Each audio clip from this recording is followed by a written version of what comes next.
Hi friends, இன்றைக்கி என்ன சமையல் வரிசையில் நம்ம சேனலில் என்ன பார்க்க போகிறோம்னா கொலா புட்டு தான் பார்க்க போகிறோம். ரொம்ப நாளாகவே அதை வீடியோ கேட்டிருந்தாங்க. என்னாலையும் சரியாக இப்போ வீடியோ போட முடியல, எடிட்டிங் பண்ணி போடுறதுக்கு டைம் ஆகிடுது. இன்றைக்கி நம்ம வந்து ஒரு அரிசி மாவில் கொலா புட்டு எப்படி செய்கிறதுன்னு பார்ப்போம். ஒரு நாளைக்கு ஒரு புட்டு விதமாக எப்படி முடியுதோ அதுக்கு தகுந்த போடுவோம். அதுக்கு முதல்ல தேவையான பொருட்கள் பார்த்துக்கணும். கொலா புட்டுக்கு இந்த மாதிரி ஒரு கொலா புட்டு பாத்திரம் எடுத்துக்கோங்க. மாவு பிசைறதுக்கு தேங்காய், அதுக்கப்புறம் இந்த மாவு அரிசி மாவு எப்படி பதப்படுத்தணும்னா, ஈர அரிசியை வந்து நம்ம கொஞ்சம் ஒரு 1/2 மணி நேரம் அரிசியை ஊற வச்சுட்டு, இந்த அதிரச மாவுக்கெல்லாம் ஊற வச்சு எடுப்பீங்களா, அந்த மாதிரி அலரப்பட்டு ஈர அரிசியை அரைச்சிட்டு வந்து நம்ம இட்லி பானையில் அவிச்சு அதை காய வச்சு சளிச்சு எடுத்த மாவு. இது ஏற்கனவே நான் வந்து சொல்லியிருக்கேன் உங்களுக்கு. அந்த இடியாப்பு மாவு, இந்த ஒரு மாவு நீங்கள் எடுத்து வச்சுக்கிட்டிங்கன்னா இதில் புட்டு, கொழுக்கட்டை, இடியாப்பம் எல்லாமே இதுக்கு நல்லா வந்துடும். அதனால் இந்த மாவு பதப்படுத்தி வீட்டில் வச்சுக்கோங்க. குழந்தைங்களாம் லீவில் இருக்காங்க, டெய்லி ஜூஸ் போடலாங்கிற ஐடியாவும் ஒரு வீடியோலாம் எடுத்தேன். நான் அதெல்லாம் அப்லோட் பண்ணலை, டைம் எப்போ வருதோ தெரியல. இப்போதைக்கு கொலா புட்டு நம்ம பார்க்கலாம் என்ன செய்யறதுன்னு. அதுக்கு தேங்காய் வந்து நான் என்ன பண்ணியிருக்கிறேன், கீரி கொடுத்ததுனால மிக்ஸியில் அடித்து வச்சுருக்கேன் மெயினாக. அதுக்கு வந்து ஏலக்காய் பொடி கொஞ்சம் எடுத்து வச்சுருக்கேன். கொஞ்சோண்டு உப்பு, நம்ம மாவுக்கு கொஞ்சம் உப்பு போடுவோம், அதனால் சால்ட் எடுத்து வச்சுருக்கேன். சர்க்கரை, நான் நாட்டு சர்க்கரை யூஸ் பண்ணல, இன்றைக்கி வெள்ளை சர்க்கரை தான் யூஸ் பண்ணுறேன். அதனால் இப்போ நம்ம வந்து இண்டக்ஷன் ஸ்டவ்வில் தண்ணியை சூடு பண்ணிக்கலாம். மாவு பிசைறது எவ்வளோன்னு பார்த்துட்டு மாவு உங்களுக்கு தேவையான அளவு எடுத்துக்கோங்க. நான் இந்த அளவு இருந்தால் போதும், ஒரு 4 பேர் சாப்பிட்றதுக்கு. ஏன்னா மாவு தண்ணி ஊற்ற ஊற்ற உங்களுக்கு வந்து நிறைய வரும். இதை நம்ம கிளறி எடுத்துக்கலாம். முதல்ல இது நல்லா வேக வச்ச மாவுன்றனால நம்ம இது கொஞ்சம் லைட்டாக வெந்நீர் விட்டு பிசைஞ்சுக்குவோம். இதுக்கு தேவையான சால்ட்டு கொஞ்சம் நான் போட்டுக்கிறேன். இந்த மாவுலேயே நீங்கள் கொஞ்சம் சர்க்கரை போட்டுக்கிறதுனாலும் போட்டுக்கலாம், அதுக்கப்புறம் தொட்டு சாப்பிட்ணுன்னு சொல்லலாம். நான் கொஞ்சோண்டு ஒரு ஸ்பூன் சும்மா அது பேருக்கு போட்டுக்கிறேன்.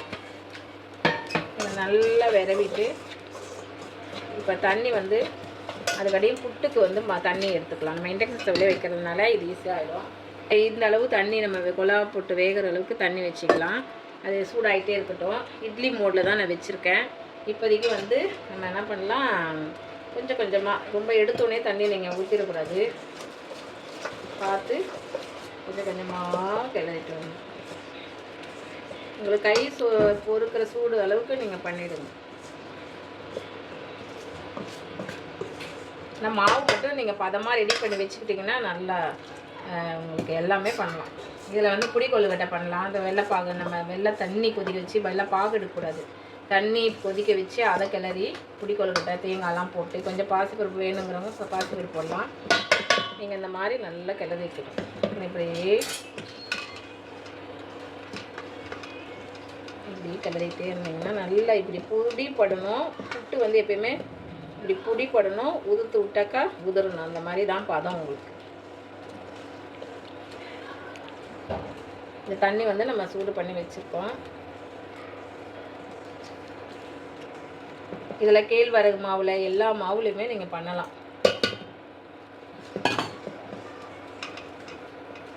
இது நான் சும்மா அந்த பசங்க சாப்பிட்றதுக்காக நம்ம இந்த இது பண்ணுறோம். இதில் வந்து எப்படி கிடைக்கணும், நான் இந்த இதில் அலுமினியத்தில் வச்சுருந்தேன், அது கொஞ்சம் ஓரெல்லாம் நசுங்கிடுச்சு. இது வாங்கி கிட்டத்தட்ட ஒரு 4 வருஷம் இருக்கும் நமக்கு. இது மாதிரி அச்சு ஒன்று கொடுப்பாங்க, இந்த மாதிரி அச்சு. இதை நீங்கள் போட்டுக்கணும். போட்டுட்டு இதில் நீங்கள் இன்னும் துணி வச்சு கூட 2 ரிப்பன் மாதிரி கட் பண்ணிவிட்டு உள்ளே வச்சு 2 பக்கமும் துணியை வச்சுட்டு நீங்கள் மூடி வச்சு எடுத்திங்கன்னா, துணியை பிடிச்சி எடுத்திங்கன்னா புட்டும் ரெடி ஆகிடும். அப்படியும் பண்ணலாம். நீங்கள் இதை வந்து கொஞ்சம் எண்ணெய் தடவிக்கோங்க. இப்போ இதில் வந்து ஒரு லேயர் நம்ம போடுறோம், ஒரு லேயர் வந்து மாவு போடணும். மாவு போட்டு ரொம்ப நெருக்கக்கூடாது, வேகணும், அதனால் போலாக தான் போடணும். இப்போ வந்து நம்ம தேங்காய் தூள் வந்து ஒரு லேயர் போடணும். ஒரு லேயர் தேங்காய் தூள் போட்டுட்டு திருப்பி மாவு போடணும். சும்மா குலுக்கி மட்டும் விடுங்க, ஏன்னா வந்து குலுக்கி விட்டாலே போதும், ரொம்ப அழுத்தலாம் கூடாது. ஏன்னா அந்த ஆவி தண்ணியில் வேகணும் அது. இப்போ தேங்காய் இன்னொரு லேயர் போட்டு அடுத்தது